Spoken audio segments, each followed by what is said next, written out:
اعوذ باللہ من الشیطان الرجیم بسم اللہ الرحمن الرحیم السلام علیکم ورحمۃ اللہ وبرکاتہ۔ پھر سے آپ کا استقبال ہے digital social science YouTube channel پر۔ Myself am Rukhsana, assistant teacher of Ghalib high school Bellary. بچوں، پچھلی جماعت میں ہم لوگ سماجی پرتوں کا نظام کے بارے میں متعلق پڑھے تھے، یعنی کہ سماجی پرتوں کا نظام جو کہ سماج کے افراد کو مختلف پرتوں میں تقسیم کرنا ہی سماجی پرتوں کا نظام کہلاتا ہے۔ تعلیم اور عدم مساوات، یعنی کہ دفعہ نمبر 21 کے تحت جو ہے اسکولی تعلیم کا حاصل کرنا بنیادی حق قرار دیا گیا ہے، تو اسی طرح سے آرٹیکل 29 اقلیتوں کے ثقافتی حقوق کو تحفظ فراہم کرتا ہے۔ آرٹیکل 30 اقلیتوں کے تعلیمی ادارے قائم کرنے خصوصی مواقع فراہم کیا گیا ہے۔ دفعہ نمبر 39 لوگوں کو سماجی انصاف و بہبود فراہم کرنے کا حق دیا گیا ہے۔ تو آرٹیکل 45 میں یہ مینشن کیا گیا ہے کہ اس میں 1 سے 14 سال تک کے تمام بچوں کو مفت اور لازمی تعلیم دینے کا حق دیا گیا ہے۔ آرٹیکل 46 فہرست بند ذاتیں اور قبائل کی تعلیمی حقوق کی حمایت کرنا۔ چلو بچوں، آج کا ہمارا سبق جو ہے مزدوری یا محنت کا مطالعہ کریں گے۔ اس کے اہم نکات: محنت کی تقسیم کے معنی کیا ہیں جانیں گے، روزگار، مزدور میں تفرق اور بھید بھاؤ کیا ہے جانیں گے، اجرت اور بغیر اجرت مزدوری کیا ہے، منظم اور غیر منظم شعبے کے مزدور کیا ہے، اور غیر منظم مزدوروں کے مسائل کیا کیا ہیں جانیں گے بچوں، تھوڑا ڈیٹیل سے دیکھیں گے۔ تقسیم کار کا مطلب کیا ہے؟ کسی کام کی خواہش، ذوق، صلاحیت، عمر، خصوصی مہارت، قابلیت اور جنسی تفرق کی بنیاد ہی تقسیم کار کہلاتا ہے۔ یعنی کہ تقسیم کار کا مطلب کیا ہے بچوں؟ یہاں پر کسی کام کی خواہش، ذوق، صلاحیت، عمر، خصوصی مہارت، قابلیت اور جنسی تفرق کی بنیاد ہی تقسیم کار کہلاتا ہے۔ کام کی تقسیم یعنی کہ تقسیم کار کے اہم عوامل کیا کیا ہیں جانیں گے بچوں۔ عمر ہے، صلاحیت ہے، ذوق ہے، خصوصی مہارت ہے، قابلیت ہے، ہنر ہے، جنس ہے اور خواہش ہے۔ یہ کیا ہیں؟ کام کی تقسیم کے اہم عوامل ہیں۔ مزدوری کیا ہے؟ مزدوری کا مطلب کیا ہے؟ مزدوری یعنی کہ ایک شخص جسمانی یا ذہنی محنت کے ذریعے آمدنی یا اشیاء کی شکل میں فائدہ حاصل کرنا ہی مزدوری کہلاتا ہے۔ مزدوری میں تفرق کیا ہے؟ تفریق یعنی کہ مزدوری میں تفریق، کام کے مناسب سے تنخواہیں کے اصول کے خلاف ورزی۔ کام کے مناسب سے تنخواہ کے اصول کے خلاف ورزی کیا کہتے ہیں؟ مزدوری میں تفریق۔ افلاطون یہاں پر کیا کہہ رہے ہیں؟ دیکھو، تقسیم کار کے لیے انسانی سماج فطری تفریقات سے تشکیل پاتا ہے، یہ فطری طریق محنت کی تقسیم سے جڑی ہوتی ہے، تو اس کو کیا بولتے ہیں؟ تقسیم کار بول کر کہا جاتا ہے۔ اور انہوں نے ایک کتاب لکھی تھی جس کا نام کیا ہے؟ دی ریپبلک بول کے یہاں پر مینشن کیا گیا ہے۔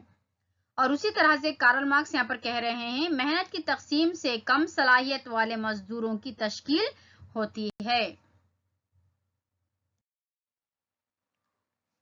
اجرت کا کام، اجرت کسے کہتے ہیں؟ یعنی کہ اجرت کا کام کسے کہا جاتا ہے؟ دیکھیں بچوں، پہلا پوائنٹ جو ہے مزدوری جس کے بدلے کسی طرح کا معاوضہ دیا جانا، یعنی کہ آپ لوگ کام کر رہے ہیں تو آپ کو کچھ بینیفٹ مل رہا ہے وہاں پر، تو اسے کیا بولتے ہیں؟ کام، اجرت کا کام بول کر کہا جاتا ہے۔ ایک پوائنٹ ہے۔ تو دوسرا پوائنٹ کیا ہے؟ کام بمقصد ہوتا ہے، یعنی کہ جو بھی کام ہوتا ہے اس کا کوئی نہ کوئی مقصد ہے نا ہوتا ہے، مقررہ مقصد کے بدلے کسی نہ کسی شکل میں مادی فائدہ پہنچانا ہے، تو یہ بھی کیا ہے؟ اجرت کے کام میں ہی آتا ہے۔ مثال کے طور پر مالی فائدے کے لیے کھیت میں ہل چلانا، یعنی کہ کام کر رہے ہیں آپ لوگ، کھیت میں کام کر رہے ہیں، اس کا آپ لوگوں کو بینیفٹ کیا ہے؟ پیسوں کے ذریعے سے مل رہا ہے۔ کارخانے میں کام کرنا ہے، اسکول میں پڑھانا ہے، تو یہ کیا ہے؟ اجرت کے کام کے مثال ہیں۔ بغیر اجرت کا کام، تو پہلا پوائنٹ بچوں، مزدوری جس کے بدلے کسی طرح کا معاوضہ نہیں دیا جاتا، یعنی کہ آپ لوگ کام کر رہے ہیں مگر آپ کو وہاں پر معاوضہ نہیں مل رہا ہے، تو یہ کیا ہے؟ بغیر اجرت کا کام ہے۔ کام بمقصد نہیں ہوتا ہے اور کسی فائدے کے بغیر دلی خواہش کے لیے کام کرتے ہیں، یعنی کہ کام کر رہے ہیں مگر سیٹسفیکشن کے لیے کر رہے ہیں، پیسوں کے لیے ہو یا کسی امداد کے لیے ہو یا کچھ مٹیریل مل رہا ہے اس شکل میں نہیں، بلکہ آپ کی دلی خواہش کے حساب سے کام کر رہے ہیں، تو اسے کیا بولتے ہیں؟ کسی فائدے کے بغیر، یعنی کہ فائدہ کچھ بھی نہیں ہے مگر دلی خواہش یہاں پر اطمینان یعنی کہ سیٹسفیکشن ہو رہا ہے، تو اس وجہ سے کام کیا جا رہا ہے۔ مثال کے طور پر آپ کی ماں جو ہے گھر کا کام کر رہے ہیں، آپ کو وقت بہ وقت کھانا پکا کر دیا جا رہا ہے، تو یہ کیا ہے؟ ماں جو ہے اپنے سیٹسفیکشن کے لیے یہاں پر کام کر رہی ہے، مگر ماں کے لیے کوئی پیسہ دیتا ہے کہ یہاں پر کوئی پیسہ نہیں دیتا، تو یہ کیا ہے؟ یہ بغیر اجرت کا کام بول کر اس کو کہا جاتا ہے۔ اور فنکار اپنی دلی خواہش کے لیے تصویر بناتا ہے، یعنی کہ آپ لوگ گھر میں بیٹھ کر پینٹنگ وغیرہ کر رہے ہیں، تو یہ اپنی مرضی کے لیے کر رہے ہیں، یا اپنے بڑوں آپ کے گھر میں بڑے کوئی کہہ رہے ہیں کہ پینٹنگ وغیرہ کرو بول کر آپ لوگ پینٹنگ کر رہے ہیں، تو اس کے بدلے میں آپ لوگوں کو وہاں پر پیسہ یا کوئی مٹیریل نہیں دیا جا رہا، بلکہ کیا ہے؟ ایک خواہش کے حساب سے، ایک دلی خواہش کے حساب سے یہاں پر کیا جاتا ہے، تو یہ کیا ہے؟ بغیر اجرت کا کام جسے کہا جاتا ہے۔ منظم مزدور، منظم مزدور کسے کہتے ہیں؟ یعنی کہ ان کی محنت کا ایک منظم قانون ہوتا ہے، یعنی کہ ایک پرماننٹلی ایک قانون ہے نا یہاں پر ہوتا ہے، اس کو مقررہ تنخواہیں ہوتی ہیں، یعنی کہ پرماننٹلی یہاں پر تنخواہیں بھی دی جاتی ہیں، اور اس کے ساتھ ساتھ ان کے تمام معاملات تحریری انداز میں ہوتے ہیں، یعنی کہ لکھے ہوئے رہتے ہیں، یعنی کہ جو بھی کنڈیشنز ہوتے ہیں اس کنڈیشنز کو جو ہے لکھا ہوا رہتا ہے، تحریری رہتے ہیں۔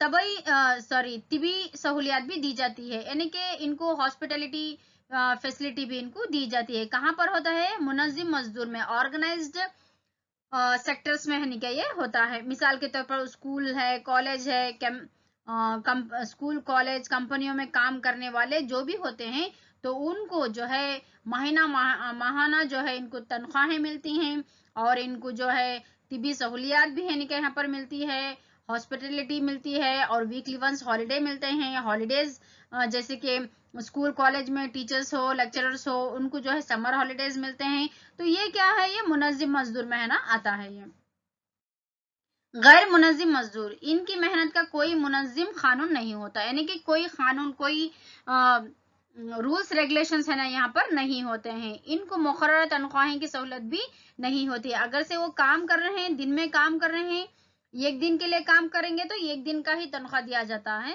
اگر سے وہ ایک ویک کے لیے کام کر رہے ہیں تو ایک ویک کا ہی تنخواہ دیا جاتا ہے، تو اس میں جو ہے پرماننٹ ہے نا تنخواہیں نہیں ہوتی ہیں۔ ان کے تمام معاملات تحریری انداز میں نہیں ہوتے ہیں، یعنی کہ کوئی بھی ریکارڈ جو ہے یہاں پر لکھا ہوا نہیں ملتا ہے۔ کہاں پر ہے؟ یہ غیر منظم میں ہوتا ہے، ان آرگنائز سیکٹرز میں ہوتا ہے۔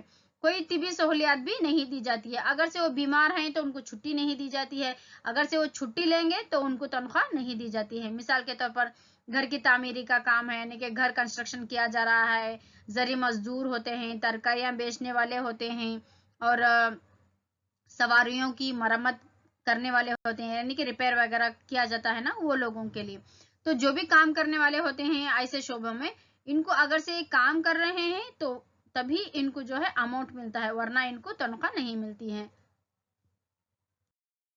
چلو بچوں، غیر منظم مزدوروں کے مسائل کیا کیا ہیں جانیں گے بچوں۔